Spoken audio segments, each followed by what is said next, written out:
Posible po na si Kuting ay gurgurin or traidorin. Baka nga hindi niya matapos ang term niya, eh. Okay? So, again po, itong kumitil kay Percy Lapid, isang giorno, unang-unang giorno yata or reporter, 'di ba, or member ng media na napas lang sa panahon ni Kuting, ay napas lang din yung gumurguro sa kanya habang siniserve yung warrant sa Lipa, Batangas. Malala ang krimen sa Lipa, panahon ni Ngoy Ngoy. Ngayon mukhang ganyan na naman ang Lipa. Panahon ni Pangulong Duterte, mga tet kuya, medyo naglaylo, di ba, bumaba ang krimen sa lahat ng lugar sa Pilipinas, including yung Lipa. Although sa pagkakasunod-sunod ng pwedeng umupo, may term na ginagamit dyan nasa dulo ng dila ko. Anyway, kung sakasakaling hindi nga po ma-fulfill ng presidente ang kanyang responsibilidad, ang hahalili sa kanya vice president. At hindi papayag ang mga nananamasa ngayon, mga malamang mga nakaupo, nanalo sa election or maybe inappoint na mga kaibigan, mga cronies and whatnot, hindi papayag ang mga yan na maantala na naman ng another Duterte ang kamkaman. Siyempre, baka ang tayaan ng numero, di ba?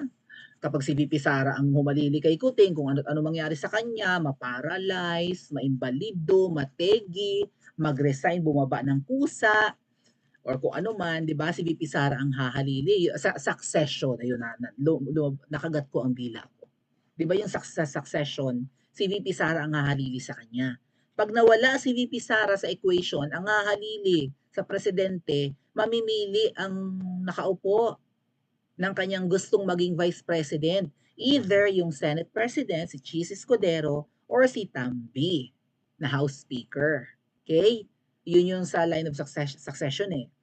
O, ang papalit either Senate President or House Speaker. Yun ang pipiliin ni Kuting na magiging VP niya. Aalisin talaga sa equation si VP Sara para tuloy ang buhay. Pero ngayon, Kuting, sinasabi ko sa iyo, kay Kilay wala akong masyadong duda. Okay? Yung asawa ng artistang mahilig maglakad sa bato-bato kuno dyan sa Paris. I don't know if may pagka-traidor yan, pero mukha namang ewan. Hindi ko pa kilala personalidad, pero wala rin akong tiwala kay Kilay. Kilala si Kilay, yung keso yun eh. So, pero yung ibang pwedeng maging na humalili kay VP Sara kung maalis man nila si VP Inday, wala akong tiwala. Okay? So,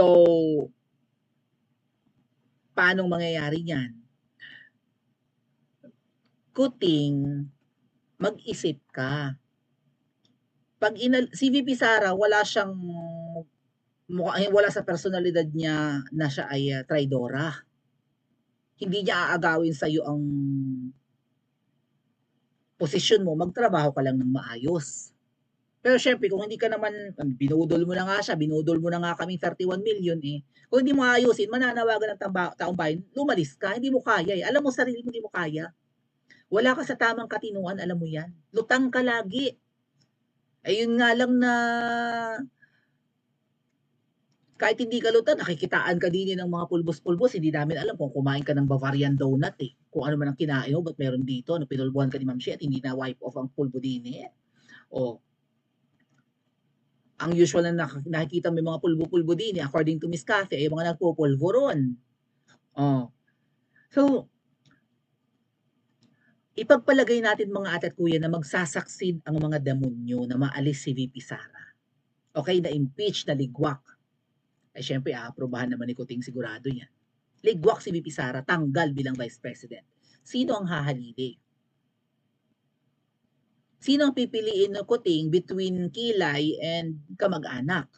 Most probably, yung kamag-anak kasi according to Miss Cathy, according to Miss Marlica rather, ang nag-uusap para tigihin si Miss Cathy Binag ay ang isang starlet na may jowang foreigner na money launderer at si Bakulaw. Iba yung Tambakulaw. Si Tambis. Yun yung nag-uusap. So parang ang dating mga tet kuya kasi, pinagkakatiwalaan ni Butod itong kamag-anak ni Hello Kitty or ni Kuting, di ba? So most probably, ang magiging vice mo, Kuting, pag nag-succeed kayo ngayong taong maligwak si VP Sara, at huwag naman sana kayo magtagumpay, sana ang magtagumpay ay ang taong bayan na ikaw ang ligwakin. Mahiya-hiya ka naman. Hindi mo naman kaya, pangad ka pa. Di ba? Feeling mo, karapatan mong maging leader kasi ang tatay mo'y leader dati. Hindi mo alam ang ginagawa mo. At hindi mo kaya. Ginagamit mo pa yung atleta kanina. O, may video yung kayong mag-asawa para kayong mga bangag kanina. Mamaya pag-usapan natin. Pakita ko sa inyo. Mate po yan. Mukhang may aning yung mag-asawa. Okay. Halimbawa, nag-succeed silang alisin si VP Sara sa pwesto. Ang papalit most probably hindi yung kilay, di ba? Ang papalit yan malamang yung kapag-anak. Ngayon, Kuting, sa palagay mo, hindi ka tatraidorin yan? Kilala yung side ng nanay mo na mga